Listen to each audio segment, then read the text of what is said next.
Assalamualaikum warahmatullahi wabarakatuh. Kami ingin menyampaikan materi tentang ibadah dan pembentukan berperilaku positif. Sebelumnya, kami dari kelompok 12 yang beranggotakan yang pertama Dirajul Faidatul Jamidah 2019 1035 03 11 004. Yang kedua, Irliya Himatunandira 2019 1035 03 11 024.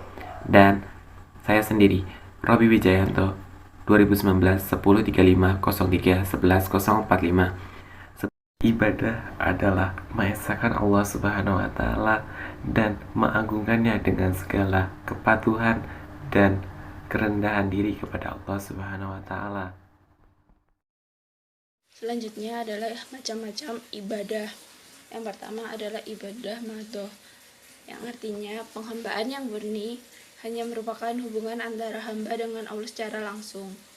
Yang kedua, ibadah ghairu madho, atau tidak murni semata hubungan hamba dengan Allah, yang artinya ibadah yang di samping sebagai hubungan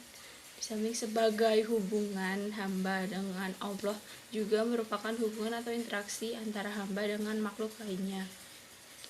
Lalu ada prinsip-prinsip ibadah madho. Yang pertama, keberadaannya harus berdasarkan adanya dalil perintah, baik dari Al-Quran maupun Al-Sunnah. Jadi, merupakan otoritas wahyu, tidak boleh ditetapkan oleh akal atau logika atas keberadaannya tersebut. Lalu yang kedua adalah tata caranya harus berpula kepada contoh Rasul. Salah satu tujuan Rasul ialah untuk memberi contoh. Lalu yang ketiga, bersifat suprarasional atau di atas jangkauan akal. Artinya ibadah bentuk ini bukan ukuran logika, karena bukan wilayah akal, melainkan wilayah wahyu. Akal hanya berfungsi memahami rahasia di baliknya yang disebut hikmah tasyri. Lalu yang keempat, azasnya taat.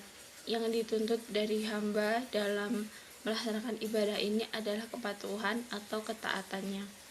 Hamba wajib meyakini bahwa apa yang diperintahkan Allah kepadanya semata-mata untuk kepentingan dan kebahagiaan hamba, bukan untuk Allah. Dan salah satu misi utama diutus Rasul adalah untuk dipatuhi. Baiklah, di sini saya akan meneruskan penjelasan dari teman saya, yaitu selanjutnya jenis-jenis ibadah makdo. Di mana tadi sudah dijelaskan apa itu ibadah makdo, dan di sini disebutkan jenis-jenisnya. Pertama yaitu ada wudhu, 2 tayamum, 3 mandi hadas, 4 azan, 5 iqomah, 6 sholat, 7 membaca Al-Quran, 8 itikaf, 9 puasa, yang ke-10 ada haji, yang ke-11 umroh, kemudian yang ke-12 yaitu ada tajhiz al-zanazah. Selanjutnya yaitu ada prinsip-prinsip ibadah ghairu madho, yang diantaranya yaitu keberadaannya didasarkan atas tidak adanya dalil yang melarang.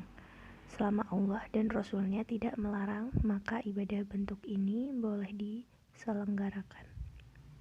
Selanjutnya yaitu tata laksananya tidak perlu berpola kepada contoh Rasul.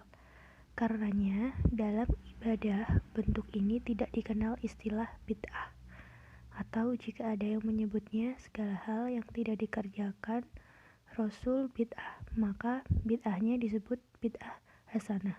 Sedangkan dalam ibadah makdo disebut bid'ah dolalah.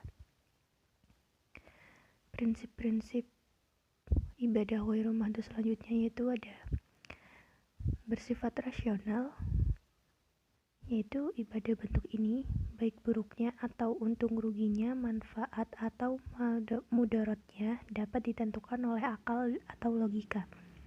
Sehingga jika menurut logika sehat, buruk, merugikan, dan mudarat, maka tidak boleh dilaksanakan. Selanjutnya, asas atau manfaat. Selama itu bermanfaat, maka selama itu boleh dilakukan. Cara menyikapi perbedaan pendapat tentang ibadah. Perbedaan pandangan dalam masalah ibadah di kalangan para ulama terjadi karena beberapa alasan dan beberapa kondisi. Sikap terbaik dalam menghadapi perselisihan di antara ulama adalah sebagaimana yang tertera dalam Quran Surat An-Nisa ayat 59 yang artinya, kemudian jika kamu berlainan pendapat tentang sesuatu, maka kembalikanlah ia kepada Allah, Al-Quran, dan Rasul. Jika kamu benar-benar beriman kepada Allah dan hari kemudian, yang demikian itu lebih utama bagimu dan lebih baik akibatnya. Sekian dari kami, kurang lebihnya mohon maaf. Wassalamualaikum warahmatullahi wabarakatuh.